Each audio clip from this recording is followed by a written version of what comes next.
não estão respeitando a casa de Deus, vocês não estão respeitando a autoridade do Senhor aqui na terra. Aqui é a casa do Senhor e nós devemos ter respeito. Eu vou respeitar o seu direito ainda de liberdade de expressão.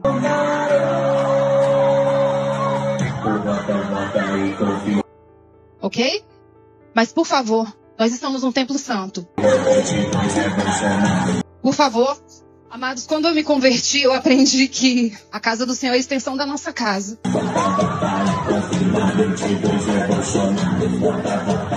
Em amor, em cuidado e em respeito. E quando eu aceitei Jesus, eu já era esposa de deputado federal famoso. Mas quando eu entrava na casa do Senhor, meu status ficava da porta para fora. Eu não sou melhor do que ninguém, mas eu servi na cozinha. Meu ministério de cozinha nos bastidores. Então isso dói o meu coração. Quando eu vejo seres humanos que não respeitam a casa de Deus. Olha, meu povo, gente, quer dizer que a casa de Deus agora, respeitar ela é respeitar a opinião dela, né? A casa de Deus é uma casa que, se não tiver o respeito a Bolsonaro e a Michele Bolsonaro, não tem respeito à casa de Deus, porque não é mais Deus. Essa casa virou a casa de Michele Bolsonaro e de Bolsonaro, entendeu? E esse pessoal fala tanto em ditadura, mas eles são os maiores ditadores que o Brasil já viu. Por quê? As eleições sempre foram o seguinte: ganhou, ficou, perdeu, saiu. Tem 2 anos e meio que esse pessoal chora porque perdeu uma eleição. Eleição essa que perderam porque não prestaram. Foram os piores governantes. Quer dizer, igualam ao Fernando Collor de Mello, entendeu? Então, Michele, essa casa de Deus não está representando mais o povo brasileiro. Essa casa de Deus está representando você e seu marido. E você e seu marido, o povão não quer nem saber, certo? Aí onde está o negócio. Qual é o Deus? Deus Bolsonaro, é?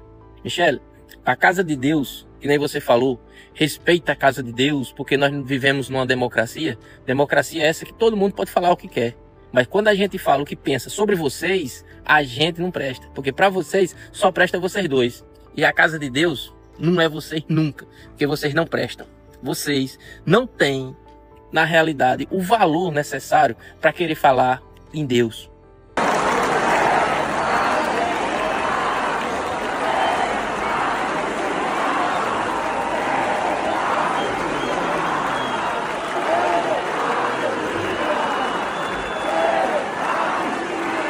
Toda CNN, pelo amor de Deus, Eduardo Bolsonaro usou a conta da esposa para esconder dinheiro.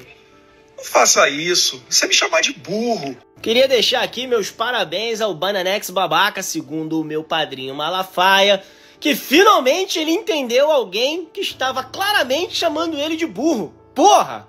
Isso é um avanço, mané. Sensacional. Sabe o que é isso aí, jovem? Iodo no sal. Parabéns. Teu irmão, Jair Renan, nunca comeu um iodinho. A merda que deu. Quem é que vai esconder dinheiro fazendo Pix, transferindo? A mesma família que comprou uma caralhada de imóveis utilizando integralmente ou parcialmente dinheiro vivo. A mesma família que aí tem uma investigação fodida sobre rachadinha. Mas quando o bicho pegou, correu pro STF pedindo o quê? O tal do foro por prerrogativa de função, o tal do foro privilegiado. Porra, a mesma família que sempre fez uma porrada de merda e sempre se safou. Sempre se safou. Só que agora, meu irmão, tá todo mundo na tua cola e vocês estão fudidos pra caralho. E eu espero que piore, porra. Agora, vamos supor que você queira esconder dinheiro. Você sabe como é que faz? Vamos ter uma aula agora, jovem. Quem quer ocultar dinheiro, transfere pra outros países, pra paraíso fiscal, dá a volta ao mundo, até você perder a possibilidade de rastreá-lo. Porra, deu aulas, cria. Aulas, porra. Hashtag fica a dica, mané. Ainda mais o dinheiro que o Jair Bolsonaro falou espontaneamente. Coloquei 2 milhões na conta do Eduardo. Meu pai tem 74 anos. Eu nunca chamei meu pai pelo nome, porra. Tomar no c... Fala direito, porra. Agora, por que ele fala Jair Bolsonaro? Meu irmão, eu acho que essa porra é um Freudzinho gritando dentro da cabeça dele. Porque não é um pai querendo cuidar do filho. É um político mandando dinheiro para um comparsa que tá fazendo um trabalho para livrar esse político da cadeia. Por isso que ele fala que foi o Jair Bolsonaro que mandou esse dinheiro, para que ele pudesse ficar lá nos Estados Unidos tentando golpear as instituições aqui dentro, porra. Caralho, irmão, vocês já viram esse filtro aqui? Carluxo, o nome do filtro. Porra, que vacilação, mané.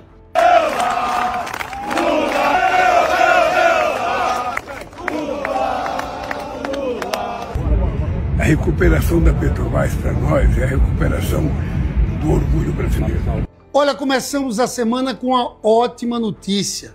Pesquisa Genial Quest diz o seguinte: 55% dos brasileiros consideraram a prisão domiciliar de Jair Bolsonaro justa, contra apenas 39%.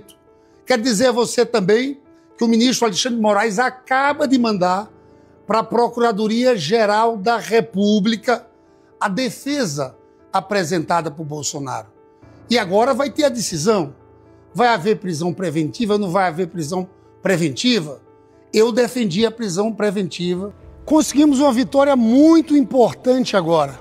O ministro Alexandre de Moraes acaba de despachar para a Procuradoria-Geral da República um pedido nosso de reforço do policiamento e de uma equipe de inteligência para impedir qualquer possibilidade de fuga de Jair Bolsonaro. Sexta-feira nós tínhamos feito uma denúncia de um plano para Bolsonaro entrar na embaixada dos Estados Unidos.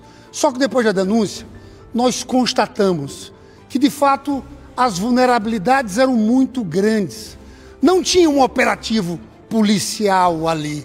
Simplesmente a tornozeleira eletrônica era monitorada pela Secretaria de Administração Penitenciária do governo do Distrito Federal. Esse nosso movimento foi importante. O ministro Alexandre de Moraes vai decidir juridicamente. Ele tem alternativas. Tem a alternativa da prisão preventiva, mas também tem essa alternativa, que é a alternativa de reforçar mobilização policial, inteligência, para impedir qualquer possibilidade de fuga. Eu estou aqui no plenário da Câmara. Agora, as instituições como um todo têm que ter firmeza nesse momento, porque esse julgamento tem que ser um julgamento tranquilo, mas eu chamo a atenção, tem que existir um alerta máximo. Você sabe que o Paulo Figueiredo, que junto com o Eduardo Bolsonaro conspiram lá dos Estados Unidos contra a gente, já chamaram uma nova invasão do plenário da casa. Aqueles que fizeram aquele mutim já eram para ter sido suspensos, afastados, para que não ousassem repetir o que fizeram. Olha, eles estão desesperados, mas vai dar certo. Tentaram anistia, não deu anistia. Tentaram parar o julgamento com sanções, tarifas, só restava fuga. Mas não vão conseguir. Estão cada vez mais isolados. O julgamento começa a próxima semana. Bolsonaro vai ser julgado, condenado e preso. Vocês viram o que o Valdemar da Costa Neto disse hoje? Vamos assistir, porque eu não vou rir sozinha. A força de transferência do voto do Bolsonaro, o eleitor dele é fiel. E essas coisas estão fazendo que ele vire um Che Guevara. Que o Che Guevara tinha um carisma como o do Bolsonaro. E ele é lembrado até hoje. Tanto que o Fidel, enquanto não pôs ele para fora de Cuba, não sossegou. Daqui a 30, 40 anos, do jeito que estão fazendo com o Bolsonaro, você vai ver meninos gente com camiseta do Bolsonaro. Jesus do céu, a gente sabe que a extrema-direita tem alguns problemas cognitivos, que conhecer a história não é o forte deles. Mas dessa vez o Valdemar da Costa Neto foi longe demais. Vou até usar aqui o meu bonezinho do Che Guevara. Gente do céu, é algo inacreditável. É tão descabido isso, é tão sem propósito. Che Guevara é um ícone da esquerda, um ícone mundial da esquerda. Um revolucionário que pegou em armas, que foi para Cuba, pôde inúmeras guerrilhas pelo mundo. Enfim, aí a gente tem o Bolsonaro, outra conservador, há 3 décadas na política e ainda contra o sistema que ele próprio vive. Ele vive do dinheiro desse sistema, que ele recebe primeiro como militar, insubordinado, depois como deputado baixo clero, depois como presidente, o pior presidente que o Brasil já teve, e agora essa comparação. Eu não vou ficar rindo aqui sozinho. O que vocês acharam disso, pelo amor de Deus? Bravo ministro Flávio Dino está de olho nessas emendas parlamentares bilionárias, sem controle, sem plano, sem rastreamento. Isso é dinheiro público. Muitas vão para fazer estrada na fazenda deles mesmos, da família deles.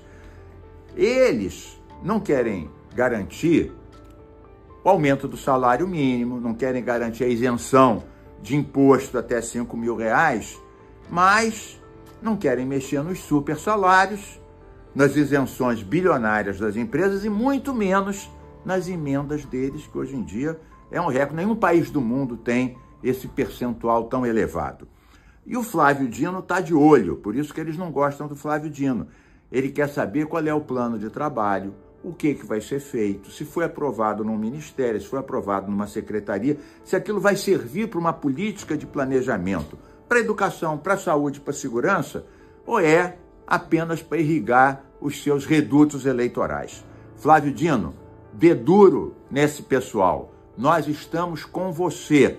Não vão te intimidar, como não vão intimidar também o Moraes, que essa semana começa a condenação do Bolsonaro e dos golpistas. E não tem Trump que vai ameaçar nossa soberania. A gente não é mais colônia. Aqui, vocês, Trump, não mandam nada. O mesmo imposto. Se mais da metade da arrecadação do Estado vem de consumo e produção, quem paga a maioria do imposto no Brasil são os pobres. São os 99% mais pobres que pagam mais de metade do orçamento público. Sim. E esse dinheiro está sendo transferido para a classe mais rica. Porque a classe mais rica que embolsa agora 900 bilhões de reais por ano só em juros. Se você tirar o imposto do consumo, o pobre vai consumir mais. Eu não vou comer mais arroz se tirar o imposto do arroz. O coitado morador de rua vai comer mais arroz. Vai sobrar um pouquinho lá no final. Ele não pode comprar arroz, mas vai comprar uma outra coisa. Só que para tirar mais do produto precisa. Então, quando você reduz o imposto sobre consumo e produção, você aumenta a qualidade de vida e o acesso da população a produtos básicos de consumo e produção. E quando você tributa renda e patrimônio, você está pegando uma parte dessa distribuição da riqueza que foi desigual e devolvendo para a sociedade. A maior parte do imposto tem que vir sobre renda e patrimônio. Fala um investidor que você acha uma lenda que você admira. Sei lá, o Warren Buffett. Warren Buffett. Ele defende isso. Ele, como bilionário, já falou que ele gostaria de pagar muito mais imposto para devolver para a sociedade o que ele ganhou. A riqueza de todos os bilionários conseguiram acumular vem da sociedade. O Warren Buffett fala isso muito claramente. Tudo que eu tenho, todas as empresas que eu invisto, tudo que elas produzem, tudo que elas vendem, tudo que depois vira riqueza para mim, quem pagou foi a sociedade como um todo. Eu gostaria... Malafaia, ele tinha 17 para 18 anos. Ele ia me ouvir toda quarta-feira. Eu pregava na Associação Brasileira de Imprensa, ele ia lá. Alegre, feliz... Ele ainda namorava a esposa dele, me convidou para ir pregar na igreja do sogro, lá na Penha. Algumas vezes eu fui. Ele ia me pegar numa combizinha pequena, humilde, furreca. Aí eu fui lá várias vezes. Esse Malafaia? Malafaia. Aí, de repente, ele resolveu se tornar o evangelista Malafaia, depois o missionário Malafaia. Aí o pessoal do convívio começou a dizer que ele tinha a boca mais porca desse mundo, que era palavrão em cima de palavrão, raiva e ódio e abominação contra todo mundo e tal, mas ele me procurava, ele era sempre dizia, meu Deus, você é um gênio, aparece um Caio Fábio de 200 em 200 anos na história da igreja, eu tenho o maior respeito por você, dizer, mas que cara mais mentiroso. E aí eu ainda o convidei na expectativa de que ele mudasse de mente para participar de alguns eventos bons, sérios, legais. Mas eu via durante o evento que não dava em nada. Ele estava já totalmente corrompido. E a corrupção não parou, ele foi ficando cada vez pior. E aí a mentira só aumentou. Ele é um cara que é capaz de fazer uma profecia em nome de Deus agora, como ele fez para o Bolsonaro. O Senhor Deus vai te dar a vitória, porque você é um ungido do Senhor, que obedece ao Senhor, você já ganhou essa eleição. Aí o Bolsonaro perde. O que ele diz? Nada, ele já parte para outra. Estava lendo alguns comentários no vídeo que eu compartilhei junto com o companheiro Lindenberg. E muitos bolsonaristas dizendo, vocês estão desesperados. Estamos todos desesperados. E vocês deveriam estar ainda mais desesperados do que a gente. Afinal de contas, são vocês que gritam aos quatro cantos que o lugar de bandido é na cadeia. E quem cometeu o crime tem que pagar. No entanto, vocês estão aplaudindo a tentativa de fuga desse covarde. Que, diferente do Lula, não tem a coragem de enfrentar a justiça. Que, diferente do Lula, sabe que é culpado e não vai sair da cadeia se pisar lá. Então eu me lembro da diferença entre quem luta por Bolsonaro e suas ideias e quem luta por Lula e suas ideias. Quando Lula foi preso e teve que se entregar, nós cercamos o sindicato e pedimos para que ele não se entregasse. Ele teve que sair pelos fundos, que a gente não queria que ele fosse. A diferença entre um lado e o outro é que um lado realmente acreditava na inocência de um homem e não queria que ele se entregasse. O outro lado pede anistia, e a anistia é um perdão concedido a quem cometeu crimes. Agora, esquecendo política, focando no ser humano, a diferença do homem Jair Messias Bolsonaro para o homem Luiz Inácio Lula da Silva é gigantesco. Enquanto o Bolsonaro sobe em cima de um carro de som para atacar a justiça, se vitimizar, se dizer perseguido e deixar bem claro que não pretende cumprir a lei, o ser humano Luiz Inácio Lula da Silva disse o seguinte: não adianta tentar acabar, sabe, com as minhas ideias. Elas já estão pairando no ar e não tem como prendê-las. Não adianta achar que tudo vai parar o dia que o Lula tiver infarte. É bobagem, porque o meu coração baterá pelo coração de vocês e são milhões de corações. Não adianta eles acharem que vão fazer com que eu pare. Eu não pararei porque eu não sou mais um ser humano. Eu sou uma ideia misturada com a ideia de vocês. Os poderosos podem matar uma, duas ou três rosas, mas jamais conseguirão deter a chegada da primavera. E a nossa luta é em busca da primavera. Esse pescoço aqui não baixa. A minha mãe já fez o pescoço curto para ele não baixar. E não vai baixar, porque eu vou de cabeça erguida e vou sair de peito estufado de lá, porque vou provar a minha novela.